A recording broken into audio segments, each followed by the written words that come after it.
అందరికీ నమస్కారం. ఊహించుకోండి, ఒక నగరం తన ప్రాణాన్ని, తన ఉత్సాహాన్ని మళ్లీ వెనక్కి తెచ్చుకుంది. సరిగ్గా 18 సంవత్సరాల తర్వాత ఫిబ్రవరి 2026లో లాహోర్ ఆకాశం మళ్లీ రంగురంగుల గాలిపటాలతో కళకళలాడింది. అదేనండి, బసంత్ పండుగ గ్రాండ్గా తిరిగొచ్చింది. కాని ఇక్కడే అసలు ప్రశ్న మొదలవుతోంది. ప్రాణాలు తీస్తుందని బ్యాన్ చేసిన ఒక పండుగని మళ్లీ ప్రభుత్వం ఎందుకు జరిపించింది? రండి, ఈ అద్భుతమైన కాని అంతే ప్రమాదకరమైన కథ లోతుల్లోకి వెళ్ళి చూద్దాం. అదే కదా ఇక్కడున్న అసలు ప్రశ్న. ఒక పండుగ వల్ల జనాలు చనిపోతున్నారని తెలిసి దాన్ని మళ్లీ ఎందుకు మొదలుపెట్టాలి? ఒకవైపేమో చెప్పలేనంత ఆనందం, మరోవైపు ప్రాణాలకే ప్రమాదం. ఈ రెండింటి మధ్య ఉన్న తేడానే ఈ కథను ఇంత ఆసక్తికరంగా, సంక్లిష్టంగా మార్చేసింది. పదండి, దీని గురించే మనం ఇప్పుడు వివరంగా తెలుసుకోబోతున్నాం. సరే, ఈ మొత్తం కథను మనమొక 5 భాగాలుగా విడగొట్టి చూద్దాం. ముందుగా ఈ పండుగలో ఉన్న అందం, ప్రమాదం గురించి. తర్వాత అసలు లాహోర్ ప్రజలకు ఈ పండుగ ఎందుకంత ప్రాణం? ఆకాశంలో ప్రాణాలు తీసే ఆ హంతకుడెవరు? దాన్ని ఆపడానికి ప్రభుత్వం చేసిన హైటెక్ ప్రయోగం ఏంటి? మరి చివరికి ఆ ప్రయోగం ఫలితమేమైంది? వీటన్నిటినీ చూద్దాం. ఓకే, మరి మొదటి భాగం, ఒక అందమైన కానీ ప్రాణాంతకమైన పండుగ. అసలు ఈ బసంట్ కథలో ఉన్న ఆ వైరుధ్యమేంటో చూద్దాం. చూశారు కదా, ఇక్కడే ఉంది అసలు సమస్య. ఒకవైపు చూస్తే బసంత్ అనేది వాళ్ల సంస్కృతి, వాళ్ల గుర్తింపు, తరతరాలుగా వస్తున్న ఒక వేడుక. మరోవైపు చూస్తే ఇదే పండుగ వందల మంది ప్రాణాలు తీసింది, ఎంతో మందిని గాయపరిచింది. ఈ సాంస్కృతిక సంపదకి, ప్రజాభద్రతకి మధ్య జరిగిన ఈ పెద్ద యుద్ధమే చివరికి 2007లో ఈ పండుగను నిషేధించేలా చేసింది. ఇక రెండో భాగానికి వద్దాం, లాహోర్ యొక్క ఆత్మ. సరే, ఇంత డేంజర్ అని తెలిసినా లాహోర్ ప్రజలకి ఈ పండుగ అంటే ఎందుకంత పిచ్చి, ఎందుకంత ప్రాణం? ఆ ఎందుకు అనే ప్రశ్నకు ఇప్పుడు సమాధానం తెలుసుకుందాం. నగరం తన ఆత్మను తిరిగి పొందింది. ఒక్క వాక్యం. కాని ఇది చాలు ఆ పండుగ తిరిగొచ్చినప్పుడు లాహోర్ ప్రజలు ఎలా ఫీల్ అయ్యారో చెప్పడానికి. అది కేవలం ఒక పండుగ కాదు, వాళ్ల ప్రాణం, వాళ్ల ఉనికి తిరిగొచ్చినట్టు ఫీలయ్యారన్నమాట. అంటే ఈ పండుగ కేవలం గాలిపటాలు ఎళ్లరేయడం మాత్రమే కాదనమాట. దీన్ని మూలాలు మన వసంత పంచమి పండుగలో ఉన్నాయి. కాని కాలక్రమేణా ఇది మతాలతో సంబంధం లేని ఒక పెద్ద వేడుకగా మారిపోయింది. లాహోర్లో అందరూ కలిసి చేసుకునే పండుగ. కాని పాపం, ఆ 18 ఏళ్ల నిషేధం వల్ల ఒక తరం మొత్తం ఈ పండుగను చూడకుండానే పెరిగింది. వాళ్లకి బసంత్ అంటే తాతలు, నాన్నలు చెప్పే ఒక పాత కథ అంతే. ఇక ఆ బోకాటా అనే అరుపుందే, అదొక ఎమోషన్. ఒకరి గాలిపటం తెగినప్పుడు అందరూ కలిసి అలా అరవడంలో ఉండే ఆ కిక్కే వేరు.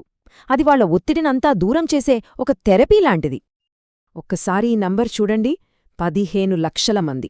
ఒకటి కాదు, రెండు కాదు, 1.5 మిలియన్ల జనాలు. 2007లో ఈ పండుగను బ్యాన్ చెయ్యకముందు కేవలం ఈ గాలిపటాలు, మాంజా తయారుచేసే పరిశ్రమ మీద బతికేవాళ్లు ఇంతమంది. అంటే ఒక్క బ్యాన్తో 15 లక్షల కుటుంబాల పొట్టకొట్టారన్మాట. వాళ్ల జీవితాలు ఎంత అల్లకల్లోలమయ్యాయో మనం అర్థం చేసుకోవచ్చు. సరే, సంస్కృతి, ఆర్థిక వ్యవస్థ అంత బానే ఉంది. కాని మరి పండుగ ఇంత ప్రమాదకరంగా ఒక హంతకుడిలా ఎందుకు మారింది? ఆకాశంలో ప్రాణాలు తీస్తున్న ఆ విలన్ ఎవరు? ఆ టెక్నికల్ డీటెయిల్స్లోకి వెళ్తే ప్రభుత్వం ఎందుకు ఇంత కఠినంగా ప్రవర్తించాల్సి వచ్చిందో మనకే అర్థమవుతుంది. దీనికంతటికీ కారణం ఒక్కటే, దాని పేరు కెమికల్ డోర్. ఇది మామూలు దారం కాదు, అస్సలు కాదు.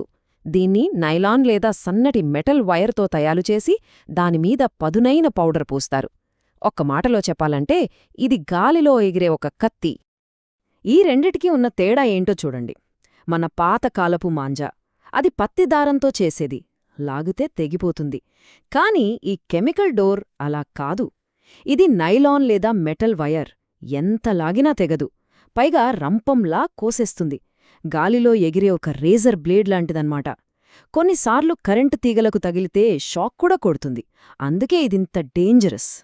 సో ఇప్పుడు ప్రభుత్వం ముందున్నది ఒక పెద్ద సవాలు. ఒకవైపు సంస్కృతిని కాపాడాలి, మరోవైపు ప్రజల ప్రాణాలను కాపాడాలి. దీనికోసం వాళ్లొక పెద్ద హైటెక్ ఎక్స్పెరిమెంట్ చేశారు. 2026లో బసంత్ను సేఫ్గా తిరిగి తీసుకురావడానికి వాళ్లు వేసిన ప్లాన్ ఏంటో చూద్దాం, పదండి. వాళ్ల ప్లాన్ పేరు స్మార్ట్ బసంత్. ఇందులో చాలా రూల్స్ పెట్టారు. ఫస్ట్, నగరాన్ని రెడ్, యెల్లో, గ్రీన్ అని జోన్లుగా విడగొట్టారు. ఎయిర్పోర్ట్లు, మెయిన్ రోడ్ల దగ్గర గాలిపటాలు ఎగిరేయకూడదు. సెకండ్, అమ్మే ప్రతి గాలిపటానికి దారానికి ఒక క్యూఆర్ కోడ్ ఉండాలి. దాన్ని స్కాన్ చేస్తే ఎవరమ్మారో ఎవరు కొన్నారో తెలిసిపోతుంది. థర్డ్, ప్రతి బైక్కి ముందు యూ షేప్లో ఒక సేఫ్టీ రాడ్ కంపల్సరీ. ఫైనల్గా, ఎవరైనా రూల్స్ బ్రేక్ చేస్తున్నారా అని కనిపెట్టడానికి డ్రోన్లతో ఆకాశం నుంచే నిఘా పెట్టారు. ఈ అన్నిట్లోకి అత్యంత ముఖ్యమైనది, బాగా పనిచేసింది ఈ సేఫ్టీ రాడ్స్. ప్రభుత్వం ఏకంగా 7 లక్షలకు పైగా బైక్లకు వీటిని ఫ్రీగా బిగించింది. దీనివల్ల ఉపయోగమేంటంటే, ప్రమాదకరమైన దారం ఏమైనా అడ్డం వచ్చినా అది మెడకు తగలకుండా ఈ రాడ్కి తగిలి పైనుంచి వెళ్ళిపోతుంది. ఇది చాలామంది ప్రాణాలను కాపాడింది. సరే, ఇంత ప్లానింగ్, ఇంత టెక్నాలజీ వాడారు కదా, మరి ఆ ప్రయోగం ఫలించిందా? 3 రోజుల పండుగ తర్వాత వచ్చిన తీర్పు ఏంటి? ఇప్పుడసలు విషయానికి వద్దాం. ముందుగా ఎకానమీ గురించి చూస్తే ఇది మామూలు సక్సెస్ కాదు. ఒక రూఫ్ టాప్ ఎకానమీ అనే కొత్త కాన్సెప్టే పుట్టింది. పాత లాహోర్ నగరంలో పండుగ చూడ్డానికి అనువైన మేడలకి అద్దెలు ఎలా ఉన్నాయో చూడండి.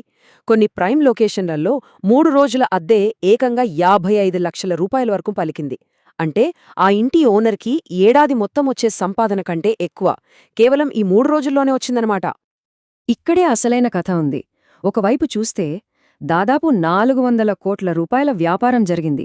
ఇది ఖచ్చితంగా ఒక పెద్ద ఆర్థిక విజయం. కాని మరోవైపు చూడండి, 6 మనుషులు చనిపోయారు.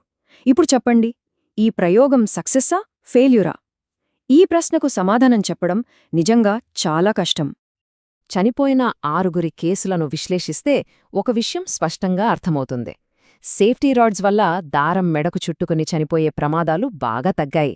కాని 4 ఉత్సాహంలో మేడల మీద నుంచి కిందపడి చనిపోయారు. ఒకరు చెట్టు మీద నుంచి పడిపోగా, ఇంకొకరు ఎవరో అక్రమంగా వాడిన మెటల్ దారం కరెంటు తీగలకు తగలడంతో షాక్ కొట్టి చనిపోయారు. అంటే ప్రభుత్వం కొన్నింటిని నియంత్రించగలిగింది, కాని ఇలాంటి ప్రమాదాలను ఆపలేకపోయింది. అంతేకాదు, ఈ పండుగ వెనుక చాలా రాజకీయాలు కూడా నడిచాయి. ఒక రాజకీయ ప్రత్యర్థికి గుర్తుగా ఉన్న 804 నంబరున్న గాలిపటాలను నిషేధించారు. ఈ పండుగ ఇస్లాంకు విరుద్ధమని కొంతమంది మత పెద్దలు వ్యతిరేకించారు. ప్రభుత్వం ఏకంగా 132 పాటలని బ్యాన్ చేసింది. అన్నిటికన్నా ముఖ్యంగా, డబ్బున్నవాళ్లు లక్షలు పెట్టి మేడలు అద్దెకు తీసుకుని సేఫ్గా ఎంజాయ్ చేస్తుంటే, వీధుల్లో తిరిగే సామాన్యులు మాత్రం ప్రమాదాల బారిన పడ్డారు.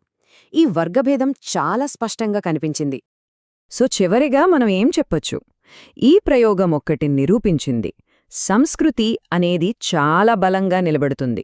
లాహోర్ తన ఆత్మను, తన ఆర్థిక వ్యవస్థను తిరిగి సంపాదించుకుంది. ఇది సాంస్కృతికంగా ఒక పెద్ద విజయం. కాని భద్రత విషయంలో మాత్రం ఇది ఒక పాక్షిక వైఫల్యం. జీరో రిస్క్ బసంత్ అనేది బహుశా అసాధ్యమేమో. మరిప్పుడు అసలైన ప్రశ్న మిగిలి ఉంది. లాహోర్ ఆకాశం ఒకేసారి అందంగా, సురక్షితంగా ఉండగలదా? సంస్కృతికి, భద్రతకి మధ్య ఒక బ్యాలెన్స్ దొరకడం సాధ్యమేనా? ఈ అద్భుతమైన పండుగ భవిష్యత్తేంటి? ఈ ప్రశ్నలకు సమాధానం కాలమే చెప్పాలి.